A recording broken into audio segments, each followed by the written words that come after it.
أعوذ بالله من الشيطان اللعين الرجيم. بسم الله الرحمن الرحيم. إن الله يدخل الذين آمنوا وعملوا الصالحات جنات تجري من تحتها الأنهار يحلون فيها أساور من ذهب ولؤلؤا ولباسهم فيها حرير. اللهم صل على محمد وآل محمد وعجل فرجهم. سلام علیکم ورحمۃ اللہ وبرکاتہ. اللہ تبارک و تعالیٰ کا شکر ہے کہ سورہ حج جو قرآن مجید کا 22 نمبر کا سورہ ہے، اس کی آیت نمبر 23 کی تلاوت کا شرف میں نے حاصل کیا.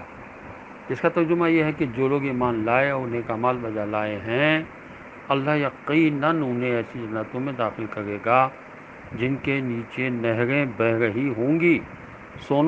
سونے کے کنگنوں اور موتیوں سے ان کی آرائش کی جائے گی، اور ان جنتوں میں ان کے لباس ریشم کے ہوں گے. اساور کہتے ہیں کنگن کو، کہا جاتا ہے یہ دستورہ کا معرب ہے، شاہانہ زندگی کی طرف اشارہ ہے. دوسرے فریق اہل ایمان کے انجام کا ذکر ہے، جن کے لیے جنت میں جو شاہانہ زندگی اور نعمتیں ملے گی ان کا ذکر ہے. واضح ہے کہ جنت کی زندگی اور نعمتوں کا ہم دنیاوی زندگی میں تصور نہیں کر سکتے. لہذا اللہ تعالیٰ ان نعمتوں کے ذکر کے لیے ہمیں مانوس چیزوں کے ذریعے سمجھانا چاہتا ہے. یہ آیت بھی حضرت علی علیہ السلام، حضرت حمزہ علیہ السلام اور حضرت عبیدہ کی شان میں ہے. مصادر کے لیے ملاحظہ کیے جا سکتے ہیں شواہد التنزیل، متن اور حاشیہ اس آیت کے ذیل میں. خدا واحد ہے، شمار و اعداد کے بغیر.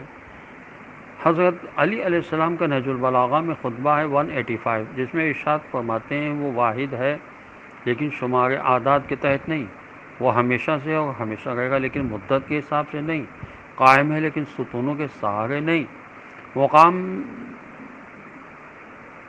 بن شریح بن ہانی اپنے باپ سے روایت کرتے ہیں کہ بروز جنگ جمل ایک عربی نے حضرت علی علیہ السلام کے سامنے کھڑے ہو کر سوال کیا، یا امیر المومنین السلام، کیا آپ یہ فرماتے ہیں کہ اللہ ایک ہے؟ راوی کا بیان ہے، یہ سن کے لوگوں نے اس پر حملہ کرنا چاہا. کہا عربی کہ تم دیکھ نہیں رہے ہو کیا امیر المومنین علیہ السلام کس کیفیت میں ہے؟ حضرت امیر علیہ السلام نے فرمایا اس کو چھوڑ دو، کیونکہ یہ عربی جو کچھ چاہتا ہے یہی کچھ ہم ان لوگوں سے چاہتے ہیں.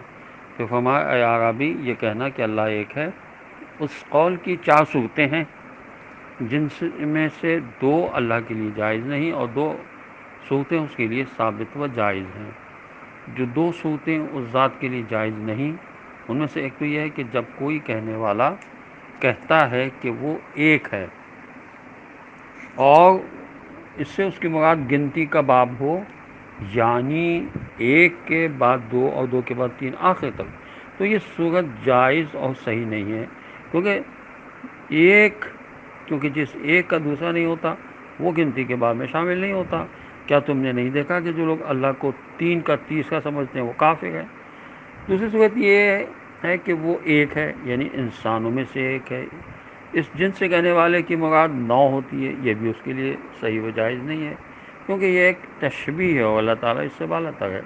اب رہیں وہ 2 صورتیں جو اس کی ذات کے لیے ثابت و جائز ہیں، تو ان میں سے ایک یہ ہے کہ کہنے والا اس قصد سے اسے ایک کہتا ہے کہ وہ یگانہ و تنہا ہے، اشیاء عالم میں اس جیسا کوئی نہیں ہے، بس ہمارا رب ایسا ہی ہے. دوسری صورت یہ ہے کہ کہنے والے کی مراد یہ ہوتی ہے کہ خداوند عز و جل معنی کے لحاظ سے یکا و تنہا ہے، یعنی نہ تو وہ وجود کے لحاظ سے قابل تقسیم ہے اور نہ ہی عقل و وہم و خیال کی روح سے، بس ہمارا رب ایسا ہی ہے.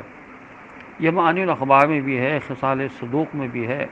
وہ احد ہے، یعنی یگانہ و تنہا ہے. احد اور واحد کے معنی ایک ہی ہیں، وہ اکیلا ہے جس کی کوئی نظیر نہیں. توحید کا مطلب ہے وحدت کا اقرار، اور وحدت سے مراد تنہائی ہے.